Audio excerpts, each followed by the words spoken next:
I'm live. We're live. I'm Hello, on it. I am Sean, And I am Jonathan. and this is Onlyfrets. Only You're live in three, two, one.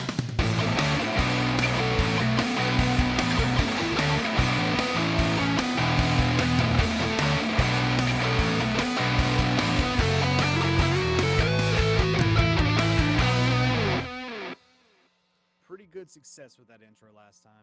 It worked I'll out give it. well. I think it worked out well this time as well, sir. We will find out. I'm going to turn your volume up just a little. Yeah, Jonathan, what do you have on your lap today, sir? Got something rather interesting. This is a Charvel. What is this? A Pro Mod something or other. I don't remember the full model name, but it's a Charvel Pro Freaking Mod tasty. made in Mexico with a Floyd, and yeah, it's really cool. Beautiful color. Got it at sale the Guitar Center was having. I guess they were blowing them out or something. I don't know what it was, but I was like, "Ooh, it's brand new and it's like $500." So let's That's take awesome. it.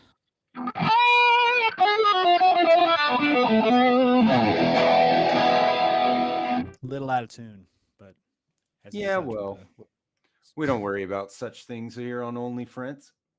that is true. What do you got, old friend? This is my the Greta Lee here, the made in Japan. This this is cool. I don't know if everybody saw this on my. Can you see it? The Hamburglar. See the eyes and the lips. Yep, I saw But the it's video you that did. Japanese photo flame, man. And the one thing about these that's annoying is if you chip it, the picture comes off with the paint. The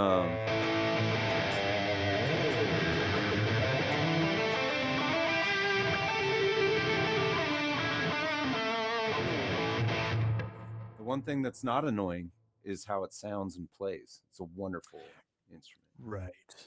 Yeah. Looks great. Plays great. It's all you need. Just real quick, want to say hellos to anybody chilling in the chat. I've got Mark Spurgeon here. He's getting modded today, actually. Nice. Promotion. Yeah. Good, solid friend of Sean Plays Guitar. And it's his birthday today, or it was yesterday. And he has a brand new Jazzmaster that he's going to send me pictures of on Instagram. Sweet. Yeah, man. This is happy birthday. I am just not prepared today. We'll lower this a little bit. You're okay. Oh, that'll work. I'm a little crooked myself. There we go. That actually that works out okay. All right. We are fashionably late today, as you can tell, but we're planning on doing something to maybe hold your attention for just a little bit. We got a couple topics that we're going to talk about. One that I thought Sean brought up was really nice is kind of how we got started playing guitar, and maybe throw in a little advice for anyone looking to maybe get involved with this, hurt your wallet or pocketbook a little bit, Or fingers. or fingers, or hands, or feet, as I've seen some people play. And I'm like, look, I can't. That's always such an inspiring thing when you see people that can play like with their feet, and they're playing like freaking Pink Floyd better than or as good as David Gilmour doing it. It's like nothing's impossible. Don't ever sit and say that you have limitations. There are no limitations in this world. What am I talking about? I'm just Well, rambling on today. You're talking But about not having a pity party for yourself because you don't have hands, Jonathan. And I think that that's a good message. it is. I'm thrown off because I'm normally on time, but we're not on time today. Anyway, but that's why I got Spark Notes over here. So advice for beginners or how we got started. So Sean, since you kind of brought up the topic, how did your guitar journey start? So, well, I kind of covered some of this in my video with my dad, my little Tone Deep episode with him on my amps and stuff. But there were always guitars around. But how I actually started in earnest was my best friend, or one of my best friends, Steve, was playing guitar. He had a Squire Strat, not unlike that one back there, um, and a little amp, PV Rage or whatever the PV of the day was. And so he had a couple of things, and he was starting to get pretty darn good. We were about 17 years old, and I kind of jumped on the bandwagon. And, you know, I think I spent a little time trying to learn other people's songs. Like the first song I ever learned was, hold on.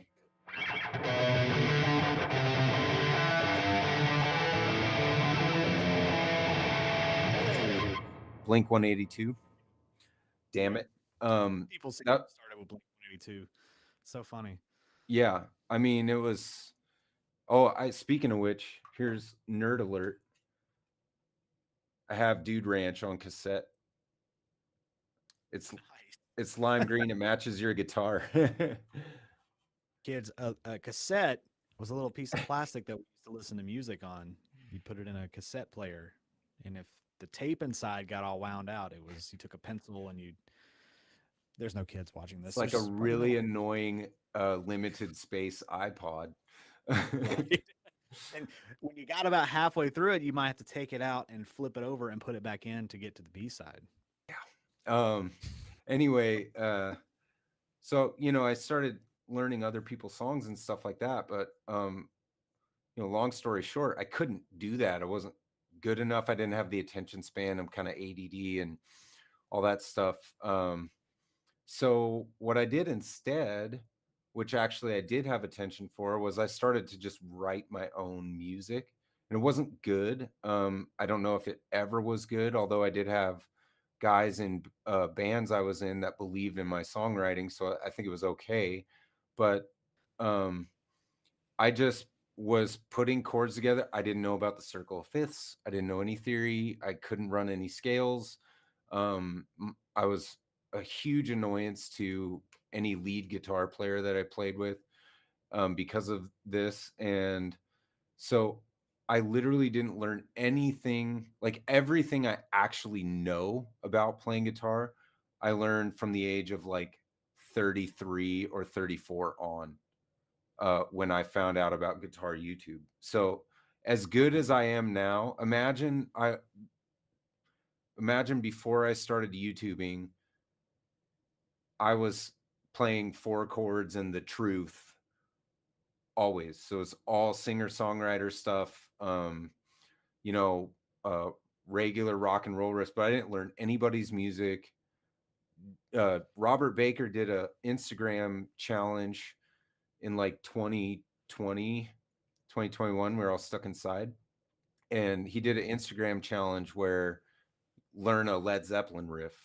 And that actually, I was like, oh, I can actually play this.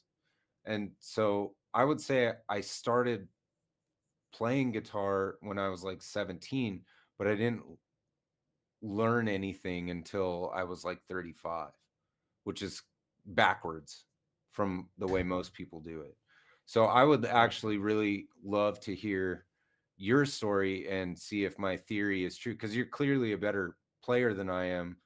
I think it's better to do it probably the way you did it. So maybe we can hear your story. So mine maybe isn't as glamorous as whatever. I mean, it really is. So my background in music, I mean, my dad's a guitar. Well, he's a guitar player and primarily a bass player, but he plays guitar too. But he's bass player at the end of the day. My brother is a bass player. Um, my uncle, he actually has a recording studio as like a home recording studio, but he's very, very successful with it. I mean, he's managed to, grow it and all that kind of stuff. I mean, he went to school for music. He's a killer guitar player. He's toured with, a lot of bands. He's met, a lot of big, musicians and stuff. So he's like in it, right? Deep in Yeah. it. And if you've ever heard of the band Royal Thunder, he's had a big, big part. He's played with them. That's.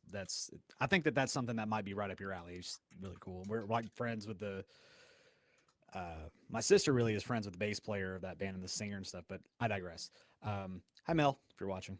I'm But checking it out right now. Is your brother the one with the stubble and the nice slick so my back brother's hair? not in that band. I don't. What's his band called? Um, I think he's with the band Kawanashi. I think that's how you say that. I'm not personally a fan of what they got going on, but he's the bass player in that band. If I don't know if he's still with them or not, but With a C? regardless, no K Oh, with a K. Kawanashi is. I think that's how you say it, something like that. Obviously, I mean they're talented guys, but if you listen to it, it's one of those things where it's like, it's an acquired taste kind of thing. But either way, I digress. So my brother's younger than me, so obviously he's a little more successful with the touring and stuff. But teaches on. So when I was probably say 5 or 6, maybe I got my first guitar like ever. It was an acoustic guitar, and I kind of still wish I had it, just as like a testament of like this is where I started and this is where I'm at now. But kind of piddled with it a little bit through like elementary school, never really stuck with it too seriously. And as time went on, obviously I started getting more into it.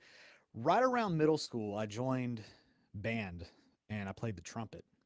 And I was in band for about 4 years. Still got a trumpet, can still toot on a little bit, but um, so it was in middle school that I met my best friend at the time, and we started various little acoustic singer songwriter kind of things, and Projects. that was really where it took off.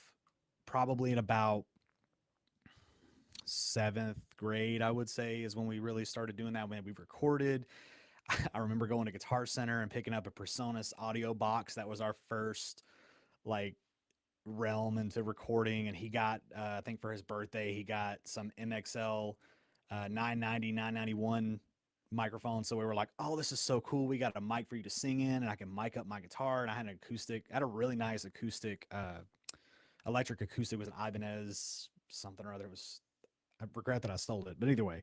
And from then on, it's been pretty much just an obsession. So I've been, I wanted to learn how to play guitar like my favorite players and stuff, which I really don't idolize anybody, but I listen to, bands and stuff and I'm like, I want to play like that kind of thing. If I'm talking too much, let me know. No, no, But not at all. I'm interested. so, so we did that. I've still got a bunch of the recordings and stuff, and we will not ever listen to, well, I don't know. I think it might be Come funny to on, listen to. bro. It might be funny to make a video doing like Sammy G did, where he did like his blunder years and his professional years and stuff. I think that'd be kind of funny Yeah. because there were definitely some blunder years, but regardless. So yeah, we did that. That was where I got my first taste of playing in front of people. Um, we played at our talent shows, at school. I think we played one or two of those. An original song that a lot of people really liked. Very simple, but it was a nice little sing along thing. Um, I've played it. We've always made a joke like, it doesn't matter how long it goes, with us not playing that song, we could probably meet 20 years later and be like, Yeah. hey, here's a guitar and we can do it. And we probably still could. But he's since moved into I think he lives in Kansas now and he's like joined the Air Force. So I mean he's got his own life and I'm happy Yeah. for him and stuff. But um anyway, so what Well, else do we that's got it. here? You bring up several things that sort of trigger memories or, that I can relate to. Mhm. And I think probably a lot of guitarists. Mark here is saying he is the only guitarist in his whole family, which I find to be rare. Yeah, it's Yeah. not normal that you're the only musician in the family. So he's a he's a special breed, it seems like. But he's hoping that his grandsons will want to play because apparently they like to mess around with grandpa's guitars when they come over. But Well, and it's interesting you say grandkids because they always say it skips a generation, but yeah, seemingly I mean, like you have my dad and my uncle, and then me and my brother, yep, and even my sister's dabbling in it. Um, and she's like 20. I think she just turned 25 recently. So yeah, 25. We're in yeah, 2025. She was born in 2000, so 2020, yeah, 25. Math. But yeah, she's even dabbling in it a little bit. And then both of my kids are actually in band in school. So My son plays the clarinet, and my daughter plays the euphonium. That's her, but like baritone. It's like a small tuba if you don't know what a euphonium is. But um, so I mean, it to me, it doesn't really skip a generation. It's just it just if it's ingrained in you, then it's going to be passed down, you know. And it's depends on what you grow up around too. I mean, very musically inclined people are going to, you know, kind of foster that love between other people. It's you know, it's like people that go to a concert and then they see somebody and they're like, I want to do that. Like you Yeah. grab that Flip of a energy. light switch, right? Exactly. I mean, I All it think takes. that's what happened to me. Really, like I told you, I kind of missed that whole middle school playing fast, learning, high adrenaline music. And I wish that I hadn't missed that Yeah. because I I cannot like play very, very fast. Which is kind of annoying. And I'm really bad on like, off timings and stuff. Like that Instagram video you did that I stitched like a long time ago. You were playing Yeah. a really sick riff and I was trying to like solo over it and it was just so rough, dude. And like, um, but the bigger thing was, I remember this and this kind of, you're talking about that just kind of triggered this memory. My first live concert besides Ninja Turtles coming out of their shells when I was in like second grade, was Jimmy Vaughn and John Hyatt at the Portland Zoo in Oregon. Wow. And dad was like, come on, let's go up to the front. They have a concert series they do every summer there and they're still doing it and it's awesome. But he took us up to the front. We watched Jimmy Vaughn play and he's awesome. He's a great player. And that was my first like legit concert with my, ever forming adult style brain. I was like 15 or 16. And then that next summer, I went to Incubus and 30 Seconds to Mars at the Spokane Raceway in Washington with my buddies. And that was my first no parents concert. And those two shows really like, uh, it was the light switch that you're talking about. It was like, oh, I want to do that. Like, my buddies and I started recording on my friend's computer down his base. We call it basement jams, recording, Howie Day song covers or Incubus song covers, like, and they're terrible. And those files are thankfully lost to the ether. But um, it definitely, that was when things really set in. But also you mentioned that you had joined band and I Mm. was always in choir. So I didn't do band in high school, but I did choir. And when I got to learning the instrument, then my inclination was to learn it so that I could back myself up while I was singing, which is something that my dad always did. The difference being was I wanted to eventually at some point I wanted to be good at guitar always, like actually good at guitar, be able to play riffs and licks and leads. So I always kind of had one foot in the lead and then one foot in the singer songwriter thing. It's just really interesting how people, you know, it's a journey, man. We all go about it our own way. But I can imagine little Jonathan sitting down and, trying to hammer out like some complex like metal riff that, you really wanted to learn or whatever. Yeah, because I what I did was with going back to, you know, kind of doing all that, like I was primarily an acoustic player. Like that's just kind of what I had. So I was one of those stereotypes where it's like, oh, you start on the acoustic. Yeah. But fortunately, I had a really nice, like it was a really nice acoustic. It wasn't anything like super high end, but it was really, really cool. I really hate that I got rid of it, but maybe I can touch on that at some point. But anyway, so um, I got my first real electric guitar. I had a Laguna, which I don't know if you know what the Lagunas are. They were like one of Guitar Center's in-house brands way back. They were actually I pretty remember okay. those. Yeah, I Yeah, I mean remember you can them. still find them every so often. If you get one of the higher end ones, they're pretty nice. But Better than the new Mitchells. Better than Mitchell, certainly, yeah. I mean some I of the would say. Mitchells again, if you find a good one, they're pretty cool. But yeah, for the most part, they're just not great. But The Lagunas were cool. That was my first, I would say, real inclination into guitar with an electric.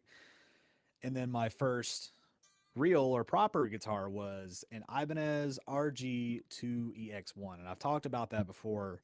And I actually bought another one at one point, but I don't know. I was like, it's not the same. I mean, it is the same, Yeah. obviously, but it's not mine. I am Right. desperately trying to find mine. I'm hoping that one day I'll see all the mods that I did to it out in the wild, and I'm like, that's it. And it's one of those like insta buy things. But so far, no luck. Anyway, that's probably why I browse Guitar Center multiple times a day. Like, did it refresh? But Is it anyway, here? right. So I funny story about that too. I know we keep kind of going off topic here, but I don't have my JJNs anymore. Right, I don't have those Les Pauls anymore because I traded Oh those yeah. for something or other. My Old Glory, and I know for a fact it is mine, is still on there. Oh nice. Yeah, it's been marked down, and I know it because it's in a different state now. I think it's in like Maine or something. Mm-hmm. But they've reused the pictures, so they're the exact same pictures. I'm like, that's mine, and I'm hoping to get it back one day. But can I digress? Where was I? Oh yeah. So going back to hammering out those riffs, I remember my mom. She took me and my brother to Guitar Center, and we were going out to one near Atlanta. I mean, it's probably about 30 minutes out of Atlanta, if that. Anyone local will know what I'm talking about on Cobb Parkway. But anyway, so we went out there, and she was calling the store like, "Hey, we're on our way. Like, don't close," because it was like a last second decision to go out there. And Yeah. we got out there like 30 minutes before they closed. And in my mind, I wasn't thinking like, "Oh, she's gonna go buy us something," but she went in there and she bought uh, my Ibanez, and then she bought my brother, if I remember correctly, a Squire. It was a Squire bass, and it was the one that had the skull on it. Oh, I remember that. Yeah. Yeah, he got one of those, had that for a long time. So that was kind of where it really, really kicked off and started, because we ended up getting an amp too, and of course, no prizes for guessing. It was a line six Spider, Spider 3. Spider 3 had to be. I had a Spider Had 3 half stack in my band Redbeard's Revenge, and that thing roared so See, I had loud. the little tiny combo, so it wasn't. And I remember I always think whenever I'm dialing in a tone, I'm always like, just dial everything to 10, because that's what I used to do. It literally was Yeah. like treble, bass, middle, 10, insane. I mean, like I was the walking stereotype of here's the cheap Ibanez and the line six with just everything gunned, no Put it regard on for tone. the insane setting. The insane set, good old insane setting, man. Yeah. And I, God, this is bringing back so many memories. It's funny sitting there like, why is my guitar out of tune like up here while I'm learning those, metal riffs and stuff? And I'm like, why is it out of tune? Because I didn't know anything about intonation. Yep. And then there was something that happened. I think it was after I got my second real guitar, which is my Jackson King V, the one that I still have. Mm-hmm. Uh, got that, and that's when I started to learn how to do setups and stuff. And when I first fixed the intonation on that Ibanez, I was like, it's in tune. Like I don't have to keep going up here and retuning it. Like, what is this? And the action is like, I remember getting the action down low, and I was like, wow, this is so much easier. So like I Right. struggled unnecessarily, and it's those experiences have humbled me so much. And I know it's one of those things where it's hard, but if you make it those hard times fun, it pays off in spades at the end, because now it's like this is a huge part of my life. It's Yeah. if I lost all of my music stuff in a fire tomorrow, I mean, it would devastate me. Yeah. Obviously, it'd be like I got my kids, my family, all that's good, but I'm like, it would devastate me once all the shock wore off. I would be like, wow, I gotta start all over, and it's like, you know, but Yeah. not to get my whole life story. I've been talking forever. No, it's Because shut me up totally if fine. but The that's reason I kind of thought about it is, hang on, I'll grab it.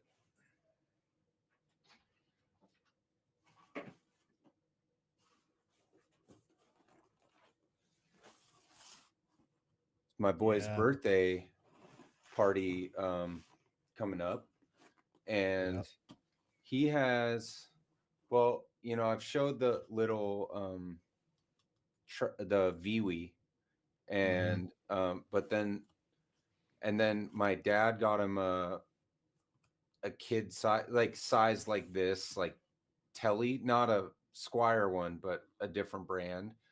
And it's Right. just a boat anchor. It like weighs more than this telly. Like it's it's so heavy. He can't put it on a strap and Right. walk around with it. And then he so like the VWE wouldn't stay in tune, and the he can't play the telly, and Mhm. but this showed up, and I'm like I want him to have something cool around to get started, but I don't since I did it wrong, I have like a notion or what I think is the wrong way um as far as learning guitar, cuz I learned how to write songs first and then went back and learned how to write guitar. And I wish that I'd Right. have gone or play guitar, and I wish that I had gone the other way, cuz I feel like I'd be way farther along now. But you can get better in your 30s and 40s. Somebody made a video Absolutely. not too long ago about whether or not, it's John Nathan Cordy, who I love his channel. He was like, and he ended up saying like, yeah, you can.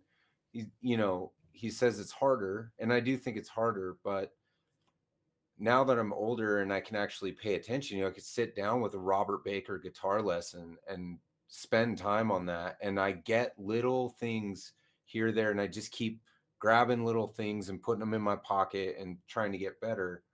And I think Right. if you went back and watched like my first YouTube video to now, everybody would say, well, obviously you've gotten better in the last 5 years. Like it really has.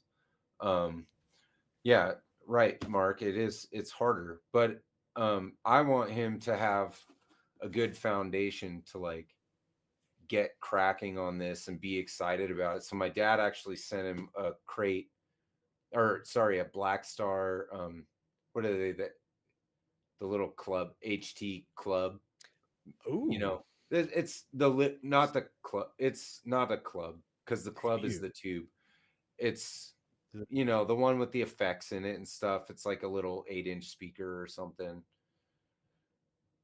Maybe you would know. I can't remember what it's called. Oh, it's the ID core. Could be an ID core. It probably is an Okay. ID core. Yeah. It's just something fun for him to mess with, that's a little better than the Jared James Nichols Black Star Fly The black. 3. And so I'm hoping that it really, I mean, I'm not too worried about it. All my kids kind of think guitar is cool, which is cool. And they actually got to talk to Nick Perry when I did my interview with him, which was like we listened to his music all the time. And so Yeah. he said it was cool if the kids said hello. So they got to like meet him for a second on the computer, which was a lot of fun for them. So I'm just hoping all these little things, I just keep trying to drop these little things, and then maybe I can guide them and be like, here's, the internet. I pulled it up. I said, best way to begin learning guitar. And here's what Google says: guitar anatomy. Familiarize yourself with the different parts of the guitar. So you have to learn all the names for everything. And then it says tuning. Very important. Yeah. I, like you, played out of tune a lot when I was starting out. And then it says basic chords. I got to that part, and then it's like strumming and then fretting technique, which you start getting into scales and stuff. And that is probably the correct way to do it. I just was like, I learned a C chord. I can write a whole song with one chord, and just started doing whatever I wanted because of my ADD brain. But hopefully my kids will go in a different way. It's like that episode of American Dad where he like learned he took those pills to stay. American Dad's like one of my favorite shows ever, so I can Great quote show. it. But it's like where he took those pills to stay awake all night, so he didn't have to spend the time. He's like, I learned how to play the guitar, but I can only play two chords. He's just playing a G and a D back and forth, and it's like, it's funny, yeah. Oh, But but yeah, and it's funny that you say that about like learning songs instead of learning how to, because I'm in that exact same boat, believe it or not. When I first, started getting serious, whatever, I was learning songs. I was like, oh, I got, I got the sound, I got the guitar, I can actually play these like heavier songs that I grew up listening because I grew up listening to like you know 80s hair metal and 90s grunge, like all the grunge and Yeah. stuff, all all of that stuff. So and then obviously I got into metalcore, which kind of stuck with me the most because that's like one of my favorite genres of music. Um, so I was learning like kill switch riffs and stuff, but I was learning the songs. And if in fact, one of the songs that I learned mostly all the way through, aside from the solo, was "Welcome Home" by Coheed Oh, and Cambria. I know you were talking about that. So that was actually one of the first songs that I ever learned how to play. That wasn't like a chord based thing, um, but yeah. And then it wasn't until I got into learning scales. God, that was back in like 2016, maybe. mm, I started learning like that's when I actually started. This is a little embarrassing to admit, like the pentatonic scale. I couldn't do lead stuff or improvise just basic things for nothing. I right. would look at someone like Kirk Hammett or something and be like, "How is he doing? Like, how does he know?" And that was something I always asked like my uncle and stuff. Like, how do you know where to go and like what the notes are? Yeah. And then it's just one of those things. Once you actually sit down and start learning it, it's. But yeah. I Like mean, since I then, know that's kung when I fu. started. Right.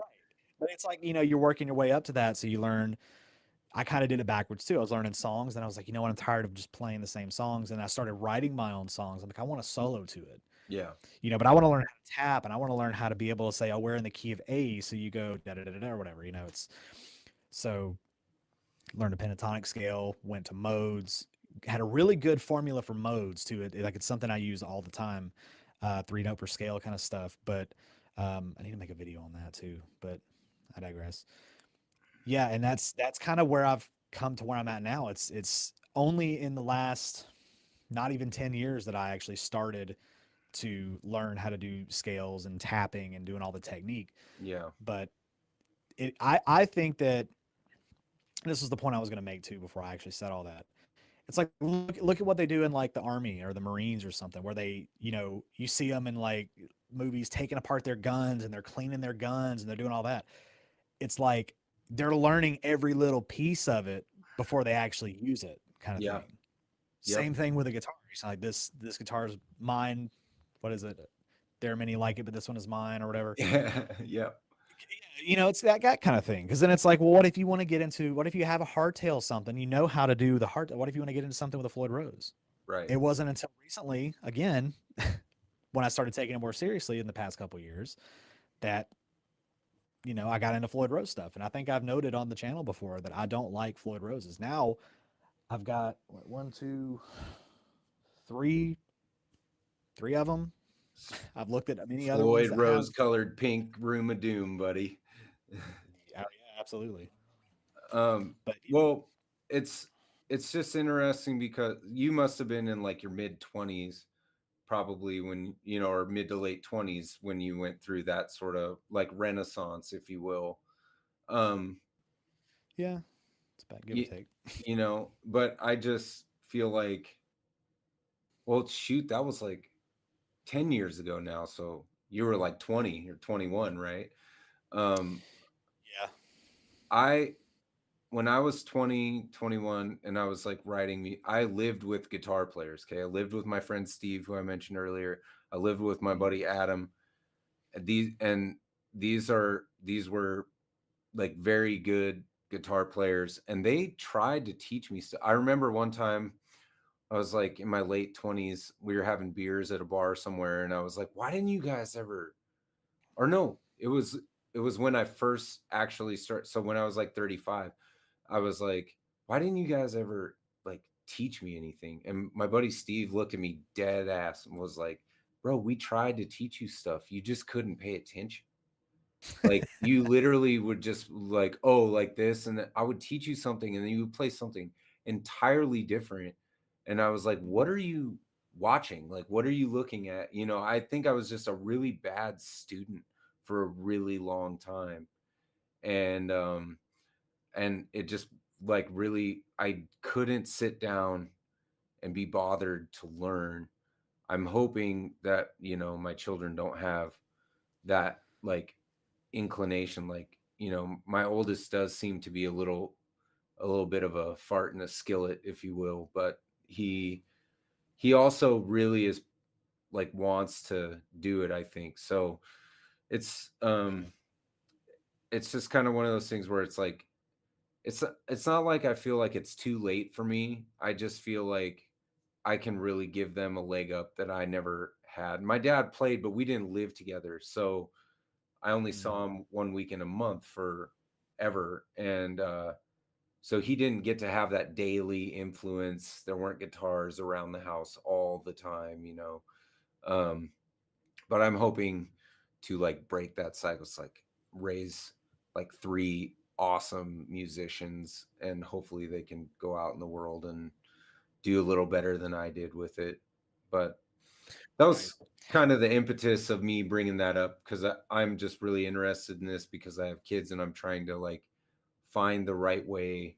You know, you don't want to like be like, sit down, it's time to practice. Like, you know, be a That was drill exactly what I sergeant. Music has to come to you, I think. But I don't know. Well, I mean, it's even like, and that's exactly what I was gonna say was, you know, your vessel, if you will, is the guitar, right? Um, my daughter obviously was wanted to play guitar and stuff. She was real whatever, but I mean, she grew up around the music and stuff, and like I had an old electric drum kit. She'd go there and beat on that, so like that was kind of the start of that with her. But as time went on, you know, she got her own guitar. She got an Epiphone SG. She got really big into AC/DC at one point. Nice. God, we had to hear TNT. I don't know how many times. It was, you know, funny. So, you know, when she said that she wanted to get a guitar, you know, I was saying, well, you know, you like AC/DC, so you know, here's that, and showed her an SG, and she's like, oh yeah, well, that's the one I want. So she got an SG special, and I did a video on that too. It's actually one of the more popular videos on my channel, funnily enough. Um, but she did that for a little while, and then she kind of grew out of the guitar, but that's where she transitioned into like she joined a band. She found her love, and I think with this with my family it skips to like treble bass kind of thing because now she's all about, you know, the bass stuff. But Right.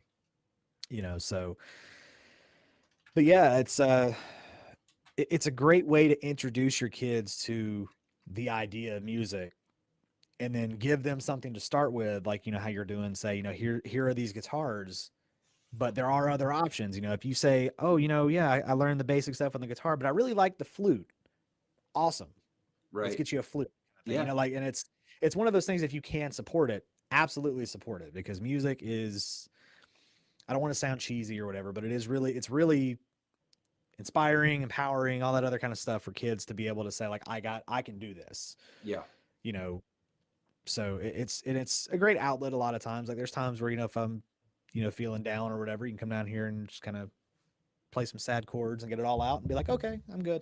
Or I'm angry. That's the other Down here. thing. I was never able to like write a happy song. Like it was really hard for me to do when I was younger. And then when I got into my first band in Spokane, we actually wrote several like kind of more upbeat rock and roll tunes that Mm. I was like, oh man, it can be done. You know, I don't just have to wallow in misery on guitar all the time. And actually switching from acoustic based to electric and playing rock and roll music drug me out of that. But even now, when I sit down to write a song, like it's in a minor key.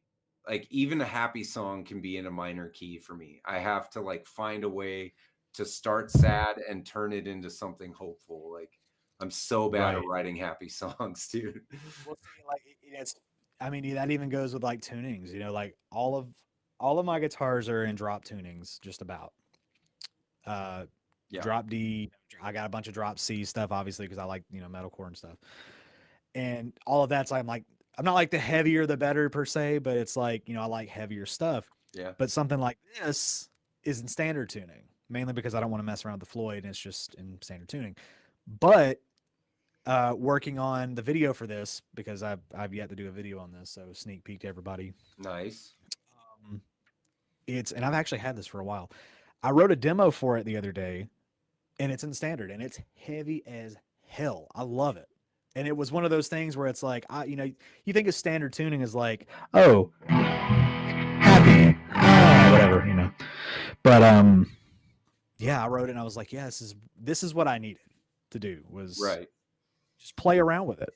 Yeah. But then you got things like I learned. Trying to get to another distorted thing. I don't know how it sounds over there, but like let's see if I can remember this.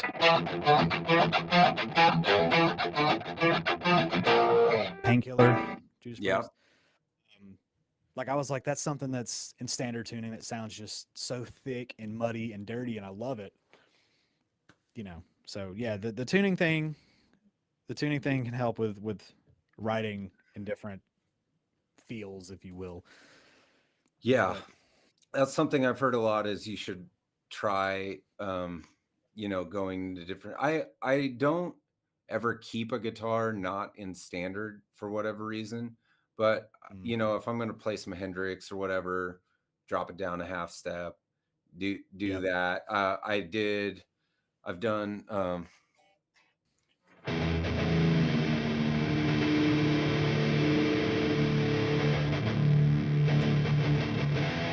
I've done my fair share of how did it go?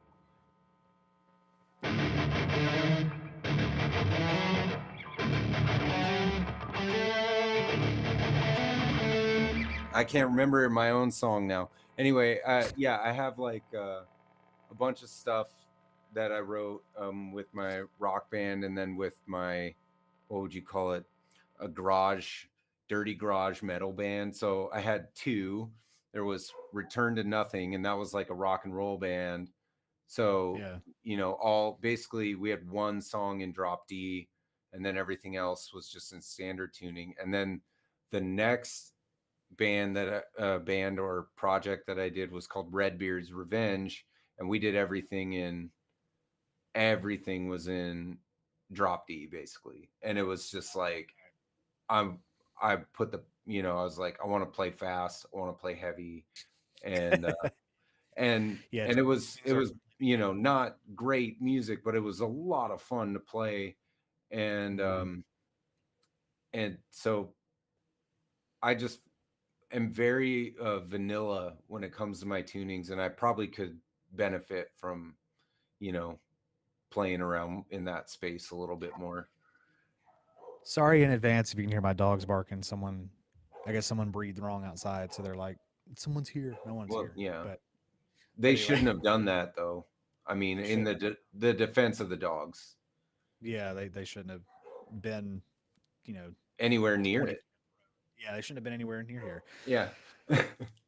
But anyway, I was like, oh yeah. So I was gonna say, so back in my acoustic days, when I discovered the capo, that was in game Yeah. because Yeah. we were messing around with that capo so much. It was so funny. Put it on Like just the top three strings way up here, and oh yeah, no, I mean we would capo all of them, but I mean I would be like, oh let's put it at 5, like that'd be kind of cool, and then we'd be playing, like I've got oh god, I just made me think. So there's another song that well, I say we wrote. It was really him and another person wrote it, another one of our mutual friends or whatever.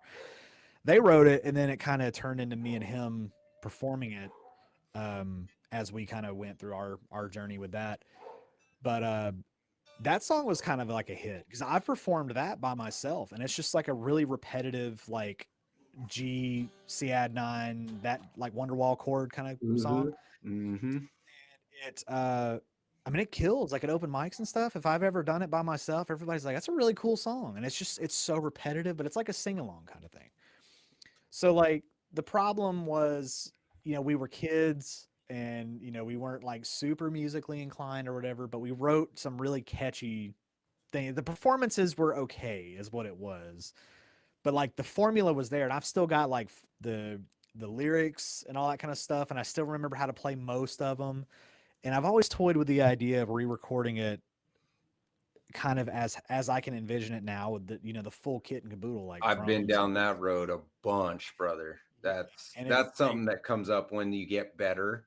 you start thinking about like, man, I could play, Spiteful so much better than I used to, and I could do the solo better. Like, and then you're like, but I'm not in that band anymore. Where are my guys? Yeah, yeah. And the thing is too is it's like me, I like to sing. Whether I'm good or not is debatable, but Same.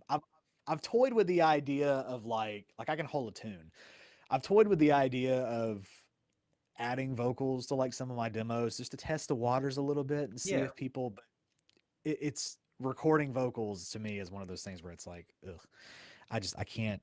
It's not like, oh, I can't listen to myself talk. I'm past that part of it. Right. But it's getting it right. To me, it always sounds like someone's got a blanket over it like that, and it just sounds like crap. But I don't know. That's what's holding me back from doing that idea is that I would want to perform them, obviously, because my friend can't.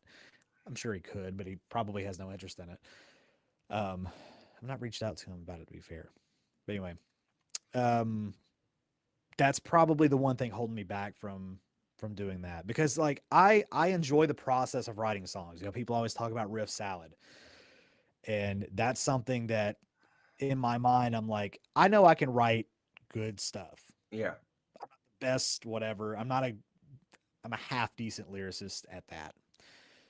But I've always wanted to write a song Hmm. and something that I'm proud of because obviously people write their own stuff. Like I've got a backlog of a million different songs and stuff that I have written that it's just like this will never see the light of day because they're terrible. But I don't know. It would be fun to do that again. I think. Yeah. I think so. I mean, I think that people actually do want. I was doing my live stream real quick. I wanted to say shout out to Glam Metal Hippie. He runs a live stream also on Friday nights, and it's awesome. The community over there is so much fun, and so that's a really great hang and chat. And then Amanda Coombs is in the chat today, so I just wanted to thank everybody for showing up. But back to the point, which is like because I didn't learn guitar first, I was always writing. And writing is actually, I feel like, a strong suit of mine. That was the one thing my band members in Return to Nothing were like, man, like you're a good he compared me to like I can't remember. He always said it was kind I was kind of like who's like a guy who can't really sing that good but writes awesome songs. Like maybe Tom Petty or something like that. Not at that level, but my drummer always said that I could write a really good song, and it was just the singing part that was always kind of tough because I couldn't hit the notes that I needed to serve the songs, and I wasn't good at guitar, so I didn't know how to transpose anything down to I was where it would like, sound good. grab Right, a capo. yeah, and, I had a capo, but, like, it only does so much, like, really, you need to be in a different key a lot of times, and now I'm better at that, now I can do a little bit of that better. But I go through that too, where I'm like, man, that song is a good song. I should go back and re-record it. But there's also a part of me that is kind of like let a sleeping dog lie. Like you might end up Yeah, picking it apart too much or ruining yeah, it. Uh, yeah. That's such a rock and a hard place too, because it's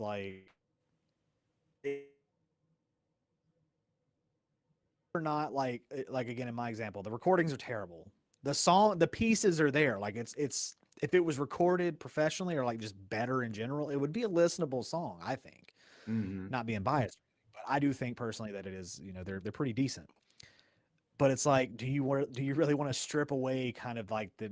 It almost feels like you're erasing the memory of it, but it's like you still have it. But are you actually going to go back and listen to those old crappy recordings if you re-record it Right. professionally or semi-professionally and it's just like better, and then you bring up the argument of, well, do you listen to your own music?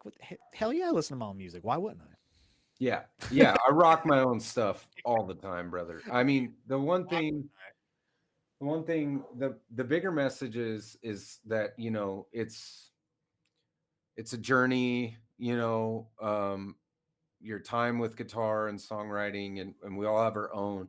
Like, you really should be proud of what you did at the time. Like, I I made an 8-song EP with a bunch of my buddies.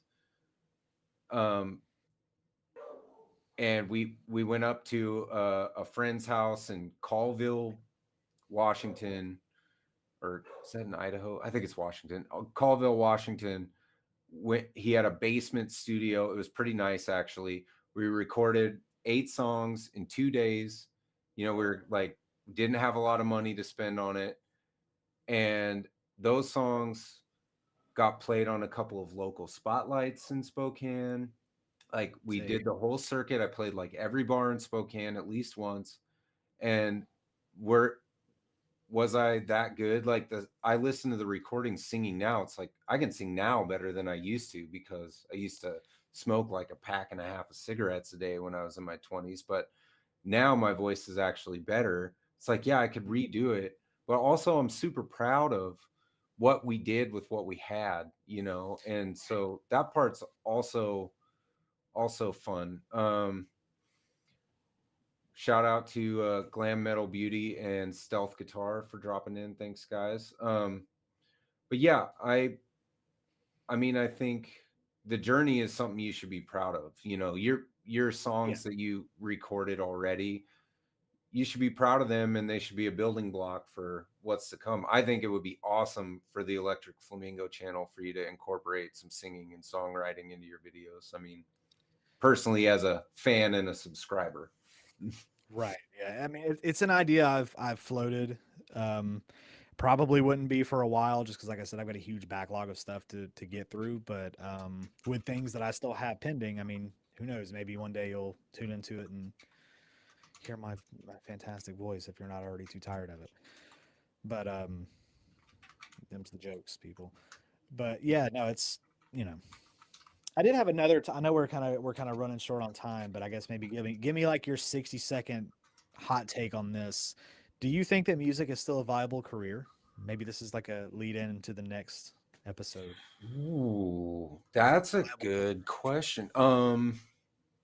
So I did that Tone Deep with Nick Perry, Yeah, and things I've learned from somebody who's out there doing it are, you need to be basically really flexible. You need to be good hmm, at all kinds of things. So you have to be a good producer. You have to be a great guitar player. You have to know keys. You have to be able to sing. You have to yeah, be able to write. You kind of need to do all of it to find filler stuff in between your own personal projects. Like, yeah. he played guitar on. So do you know the Struts? Have you heard of them? I don't think so. Okay, No. so they're a rock band. They're called the Struts, and they're I believe they're based in England, and he's friends with the singer. His name's Luke Spiller, and Nick played guitar on every track for Luke's solo album. So that's an example of something where he came in and used his talent at playing guitar and his good musical ear to, like, do that. He's produced a bunch of stuff. So I think yes, but I think that it's not what we grew up knowing, where you're like, you're gonna get a record deal, you're gonna go Yeah, go on the road, you're gonna make a bunch of money on tour, you're gonna sell physical media, because nobody sells. I mean, you can buy physical media, but people aren't buying CDs, vinyl, or freaking cassette tapes, which is like where artists used to make a lot of their money. They're just getting like fractions of pennies for streams.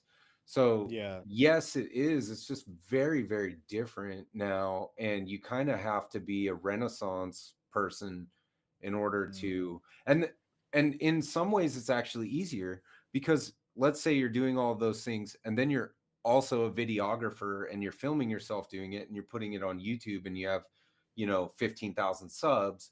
Now you're making yeah, money on that. So it is viable. It's just that you have to be so much more. You can't just be Randy Rhoads and be an excellent guitarist anymore. And that's Right. enough, like that's not enough now. You have to know so much stuff. What do you think? Yeah, I agree. Again, I have a bit of a different perspective of it because I have family members that have been varying levels of successful with it. Depending on where you stand in that chain of music, whether it's production or playing or performing or whatever, or videography or whatever. Um, I think it is again, and I to me, it's something I would never pursue as a full time career. And I hate to say that out loud because that's something that I think I've always kind of been like, I would love to be a rock star. I'd love to be like touring the world and all that kind of stuff.